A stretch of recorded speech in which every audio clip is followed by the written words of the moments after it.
برای خرید اونم توی دبی به کدوم مراکز خرید میتونیم بریم؟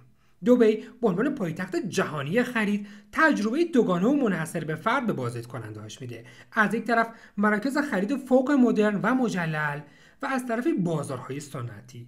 قرار اینجا یک گزارش، یک نقشه راه استراتژیک برای گشت گذار و خرید بهتون بدیم. اولین مورد دبی مال و امارات مال، اینا رو داریم، نمادهای اصلی برای خریدهای لوکس. این مراکز نه تنها میزبان فروشگاه‌های پرچمدار برند مانند گوچی، رولکس و شنل و خیلی از برندهای دیگه هستند، بلکه یه جاذبه‌های گردشگری فوق مدرنی هم دارن برای کسانی که میخوان جدیدترین کلکسیون ها رو داشته باشن.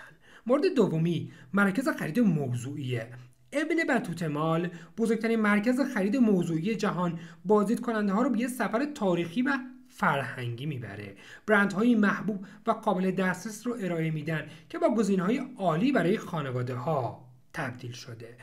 مورد بعدی یا سوم پناهگاه‌های خریداران هوشمنده. برای کسانی که به دنبال برندهای معتبر با تخفیف‌های چشمگیر هستند، دبی اوتلت مال و اوتلت ویلیج مقاصد اصلی به شمار میرن. این مراکز کلکسیون‌های فصل گذشته با برندهای پریمیوم و با تخفیف‌های 30 تا 90% عرضه میکنن. البته از قبل باید بررسیاتون رو انجام بدین.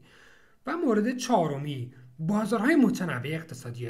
دراگون مارت به عنوان بزرگترین مرکز تجارت محصولات چینی، مقصد بی‌رقیب برای خرید لوازم الکترونیکی، دکوراسیون منزل، کالاهای عمومی با قیمت بسیار پایینه. در مقابل مرکز خریدی مانند سیتی سنتر دبی با تمرکز بر نیازهای روزمره تجربه کاربردی و مقرون به صرفه رو فراهم میکنه. بعد از اون بازارهای سنتی رو داریم، سوق طلا، سوق ادویه و سوق پارچه در منطقه دیره، قلب تپنده تجارت سنتی دبی. بازدید از این بازارها بیش از خرید یک تجربه فرهنگی هم هست. اینجا بهترین مکان برای خرید طلا و جواهرات با قیمت رقابتیه. ادویه‌های معطر، عطرهای سنتی و سوغاتی‌های اصیل. در نهایت این گزارش تأکید میکنه برنامه‌ریزی سفر همزمان با فستیوال خرید دبی میتونه صرفه‌جویی قابل توجهی به همراه داشته باشه.